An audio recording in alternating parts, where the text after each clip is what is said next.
sentarse y recuerden que estamos terminando el periodo de la monarquía.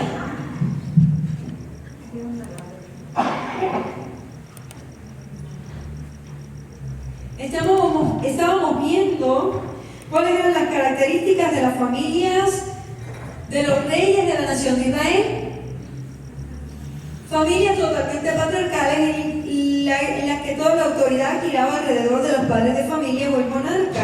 La poligamia llevada al extremo, pero la poligamia de los monarcas, porque la nación, las familias pobres de la nación nada más podían mantener una sola esposa. Los reyes se caracterizaron por mantener un harén de mujeres en el que muchas de las uniones consistían en alianzas políticas con naciones extrañas. El harén iba en contra del mandamiento del Señor de que el rey no tuviera muchas esposas, Deuteronomio 17, 16 al 19. Introducción de cultos y costumbres ajenas a la nación de Israel a causa de los matrimonios de algunos reyes con mujeres gentiles, como el caso de Acab. Conflictos familiares por la asociación al trono a causa de la cantidad de hijos y de diferentes esposas y predominio de la idolatría. La familia era el núcleo de transmisión de los valores y la fe a los miembros más jóvenes. Y habíamos visto la familia de David, un hombre conforme al corazón de Dios, pero su talón de Aquiles eran las mujeres.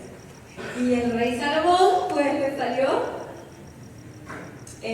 más mujeriego. Dice que tuvo casi poco más de 1000 mujeres. Entonces, y dice que su corazón, dice la Biblia, que su corazón se desvió tras los dioses de ellas y decayó la condición espiritual de la nación de Israel. Luego tenemos la familia de Omri y de Acab. Omri hizo lo malo ante los ojos de Dios. Sin embargo, Acab se portó peor porque se casó con una mujer fenicia, gentil, llamada Jezabel. Y Jezabel trajo el culto a Baal con sus profetas, el culto a Acera, persiguió a los profetas del Señor, los mató. Hizo desastre a la señora Jezabel, usurpó la autoridad puesta por Dios. Y veíamos que el espíritu de Jezabel, dicho en el mensaje del Señor ahora de las iglesias del Apocalipsis, es precisamente oponerse, ir en contra de la autoridad puesta por Dios. Hoy vamos a ver una hija de esta señora, Atalía.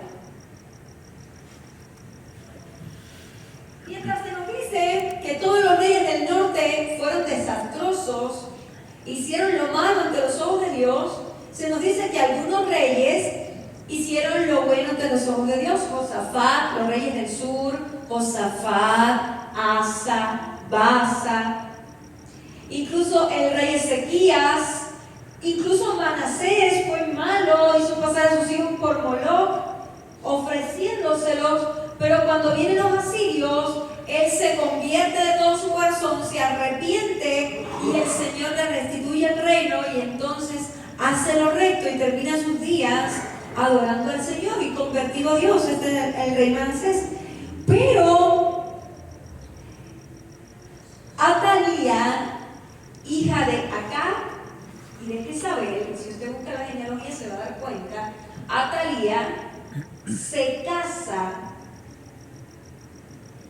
con un hijo de Josafat. Y aquí se pone la cosa pesada. No sé si usted ha leído en el libro de los Reyes que de hecho la muerte del rey Acab es precisamente por un flechazo fortuito, porque salen a la guerra contra Siria y el rey Josafat, un rey recto delante del Señor, se va, no consulta a Jehová. Dios le advierte por medio del profeta Micaías, pero él se va. ¿Por qué? Porque tenían alianzas el rey del norte, que también era israelita, y el rey del sur, que era judío. Entonces, Acab se disfraza como si fuera una persona normal, y ahí va Josafat con su ropa real, porque como tenía miedo de la profecía, porque sabía que Micaías era un hombre de Dios, está ahí. Y cuando le van a apuntar al rey Josafat, estuvo así de que lo mataron. Pero se da cuenta el ejército enemigo que era el rey de Judá y dice, contra el rey de Judá no tenemos nada. Y entonces el arquero dice, pues voy a disparar una flecha, porque ya lo tengo en el arco, a ver qué le doy. Y esa flecha le dio al rey Acab, que venía disfrazado, porque la palabra del Señor se cumple. Pero Acab casó a su hija, con el hijo de Josafat, y la maldad de la casa de Acab entró en la nación de Judá. ¿Quién fue Atalía? Pues Atalía fue hija de Jezabel y Acab, casada con Joram, rey de Judá, y usurpó el trono. A Joram lo matan y ella usurpa el trono tras la muerte de su hijo Ocosías. Cuando muere su hijo Ocosías, ella no permite que otros hijos de Joram, con sus otras concubinas o esposas, hereden el trono, y ella manda matar a todos los hijos y herederos de el rey Joram, para que no tomen el lugar de su hijo Ocosías. Sin embargo, Joás, el rey pequeñito que comenzó a reinar con 8 años, fue escondido por el sacerdote Joiada y Josabá, que era esposa del sacerdote, pero que era también hija del rey Joram, hermana de Ocosías, pero ella estaba como esposa del sumo sacerdote y pueden salvar a uno. Atalía arrastró consigo la inmoralidad idolátrica y la violencia practicada por sus padres en la nación del norte. Atalía aprendió muy bien el espíritu de Jezabel, usurpando la autoridad puesta por Dios. No le tocaba el trono, no había sido puesta por Dios, pero dijo, pero de aquí no me saca nadie. Y mató a los descendientes que podían estar en el trono. Hizo una carnicería, pero también el que se opuso a ella, sacerdote, profeta, también lo aniquiló. O sea, sembró la cultura de violencia, derramó sangre inocente, al igual que Jezabel, su madre. Ustedes recuerdan en el capítulo 21 del primer libro de Reyes, creo que si mal no recuerdo, creo que es el primer libro de Reyes, capítulo 21, la viña de Nabot. El rey Acab quería una viña, le gustó la viña, pero la viña pertenecía a Nabot. Y le pidió, era la heredad que le habían dejado sus padres a Nabot, y le pidió vendérsela, y Nabot dijo, no, es la viña que me heredaron mis padres, entregada de parte del Señor. ¿Y saben lo que hizo? Llegó entristecido, y Jezabel le dijo, yo te voy a dar la viña. Y conspiró con la gente que estaba con ella, y mataron a Nabot. Y luego Acab se quedó con la viña de Nabot. Entonces, en esta situación así era Atalía. Vamos a leer segundo libro de Reyes 8:27.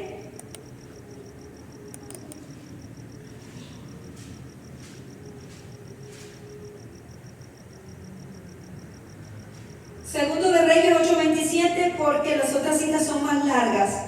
Porque tenemos segundo de Reyes capítulo 11 y segundo de Crónicas 22:10 al 23:21. Son casi 2 capítulos.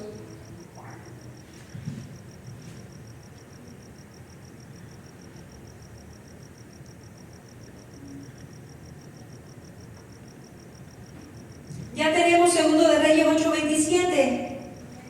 Adelante, ¿quién me ayuda a leerlo?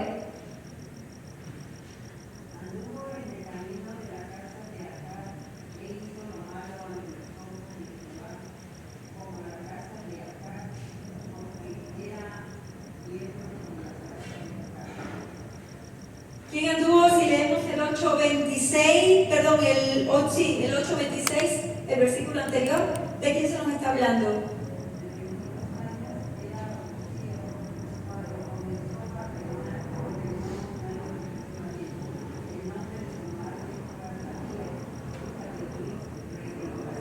Ahí está, hija de Omri. ¿Quién es Omri? El abuelo de Atalía,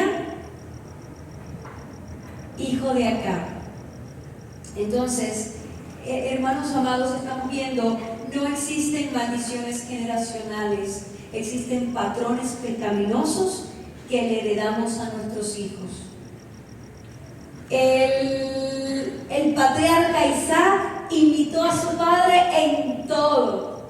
En lo bueno lo vemos ofreciendo sacrificio a Jehová, lo vemos adorando al Señor, enseñándole a sus hijos, pero lo vemos también cometiendo los mismos errores que su padre, cuando dijo que su esposa Rebeca era su hermana. Hermanos amados, y vemos precisamente los hijos aprenden a adorar a Dios, los hijos aprenden a ser fieles a Dios de los padres. Los hijos aprenden también lo contrario de los padres. Quizás como pastores, como líderes, maestros de escuela dominical podemos decir una cosa, pero si los padres en casa no hacen la voluntad de Dios, hermanos amados, es en vano el trabajo del liderazgo de la iglesia. Es una labor conjunta. No sé si me hago entender, hermanos. El director del IVO, que fue mi profesor, dice: siembra una semilla de incongruencia en el corazón de tus hijos y recogerás un árbol de rebeldía.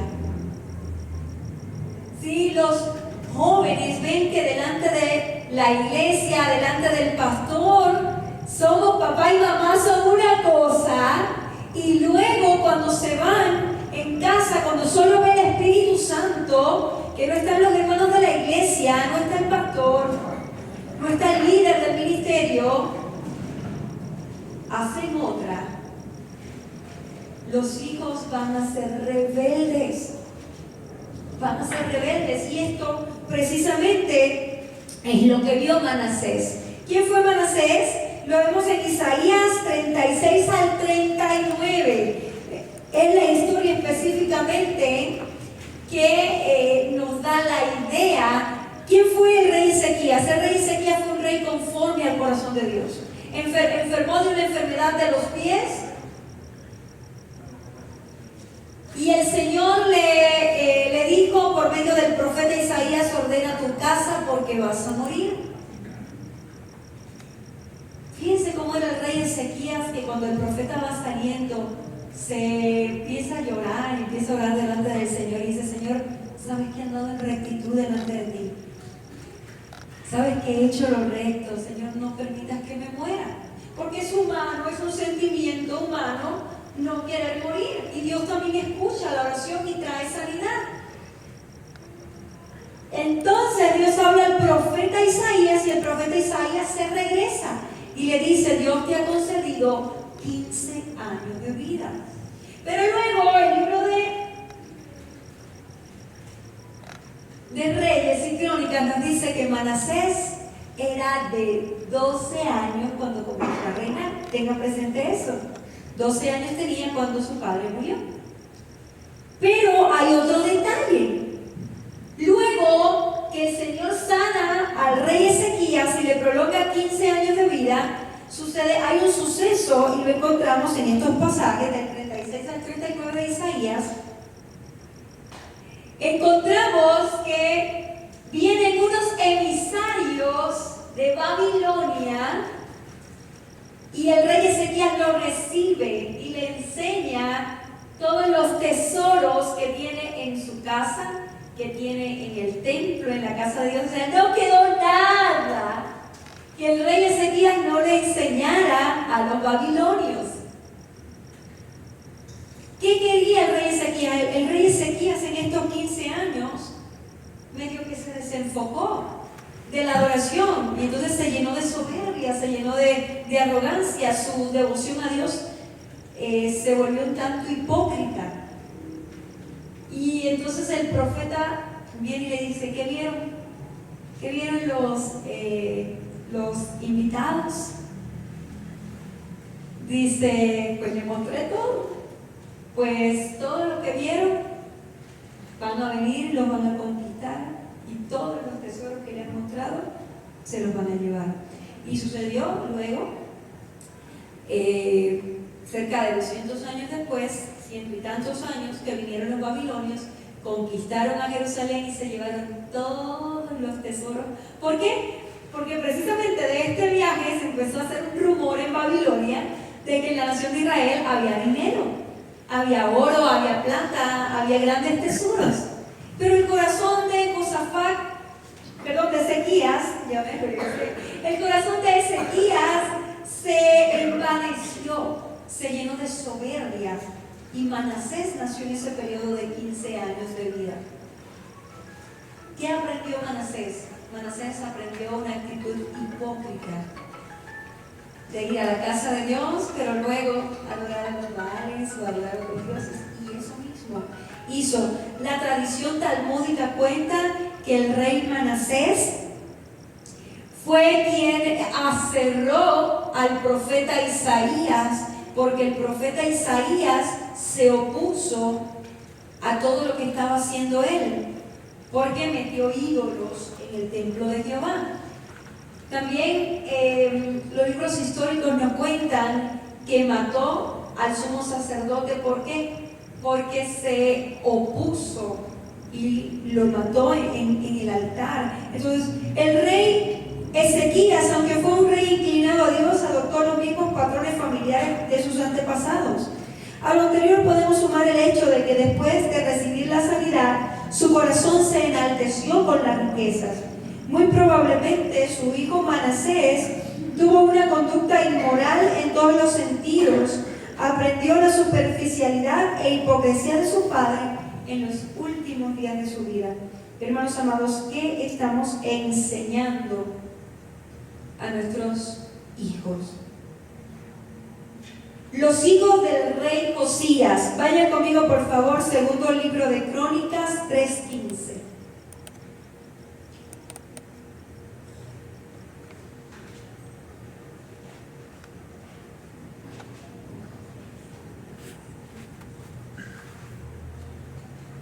Segundo libro de Crónicas 3:15.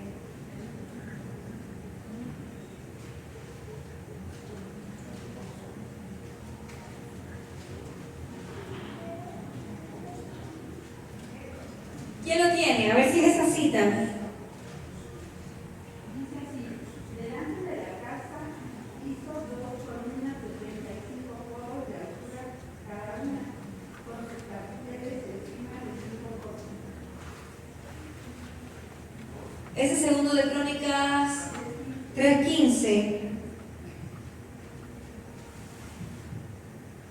Muy bien. Entonces vamos a revisar primero de Crónicas 3. Sí, mi cita estaba bien, pensé que estaba mal. Primer libro de Crónicas 3:15. Y los hijos de Josías, Joanán, su primogénito, el segundo Joacín, el tercero Sedequías y el cuarto Salum. Los hijos de Josías fueron buenas piezas, tremendos. El rey Josías, aunque fue un rey espiritual, que se convirtió de todo su corazón siendo un niño, hizo reformas para restaurar el templo, quitó los altares, derribó el altar que estaba del otro lado en el reino del norte. El altar del rey Jeroboam primero lo derribó y fue agradable al corazón de Dios. Aunque fue espiritual y promovió la reforma religiosa en la adoración y la restauración del templo, también practicó la poligamia, y el contexto nos deja ver que no dedicó tiempo para la instrucción espiritual de los hijos. Hermanos amados, podemos ser buenos cristianos, podemos ser espirituales, pero si no dedicamos tiempo para los niños, se van a ir al mundo. Los pastores dicen, la iglesia es la primera, la familia es la primera iglesia. Ahora se lo dije bien. La familia es la primera iglesia.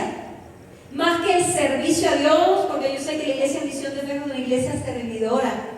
Más que el servicio a Dios, más importante es la familia. Usted es el pastor del corazón de sus hijos. Usted es el pastor, la pastora de su hogar. ¿A qué está llamado? Pues a llevar a sus hijos a un encuentro personal con el Señor. El rey Josías es un rey recto, conforme al corazón de Dios, pero dedicó tanto tiempo a la nación que no tuvo tiempo para instruir a sus hijos en la devoción a Dios. Y vemos jóvenes como Daniel, como Azarías, Misael, que eran príncipes, eran parientes del rey Josías, que sus padres los instruyeron en el camino del Señor y propusieron en su corazón no contaminarse. Pero los hijos del rey Josías hicieron lo malo delante del Señor y les fue terriblemente. Hermanos amados, los muchachos son una responsabilidad. Hermano, el fin primordial de los hijos no es que sean buenos ciudadanos mexicanos. Eso es parte el fin primordial de sus hijos, por lo cual Dios se los dio, es que sean ciudadanos del cielo, que no perezcan, que no vayan al infierno, y esa es tarea suya. No se conforme con cada domingo aproximadamente 2 horas, 2 horas y media, 3 horas que usted viene al servicio con sus hijos, o la hora y media que usted viene el miércoles al discipulado o el viernes. Tiene que dedicar tiempo en su casa para hablar del Señor. Tiene que dedicar tiempo en su casa para que sus hijos conozcan a Cristo, sean amigos de Cristo. Aleluya. No sé si hay alguna pregunta, algún comentario hasta acá. Ya estamos terminando esta parte de los reyes. ¿Qué nos enseña? ¿Qué nos enseñan los reyes del norte? Los reyes del norte y los reyes del sur. ¿Qué nos enseñan? Nos enseñan a ser congruentes, lo que decimos con lo que hacemos. Nos enseñan a instruir a los hijos. Nos enseñan a tener una fe verdadera. Aleluya, amén. Y aun cuando fuere viejo no se apartará de él. La instrucción que tengamos en casa nunca la vamos a olvidar. Yo era una pequeñita, no sé si han visto mis estados, tengo una sobrinita de 2 años que es tremenda. Yo era una pequeñita así, traviesa con chinitos como mi sobrina, que corría por el templo y me portaba bien mal también, pero nunca, porque lo mal que me portaba nunca me dejaron en casa. Mi papá me traía a la iglesia y mi mamá me regañaba y me sentaba con ella para que no caminara. Pero ahí estaba en el templo. A veces me reía, a veces hacía travesuras. Si mi mamá me dijo que se distraía, salía yo caminando y corriendo por todo el pasillo de la iglesia. Hermanos amados, traiga a sus niños a la iglesia.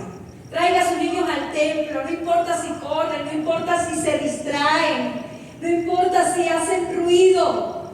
Están en la casa de papá.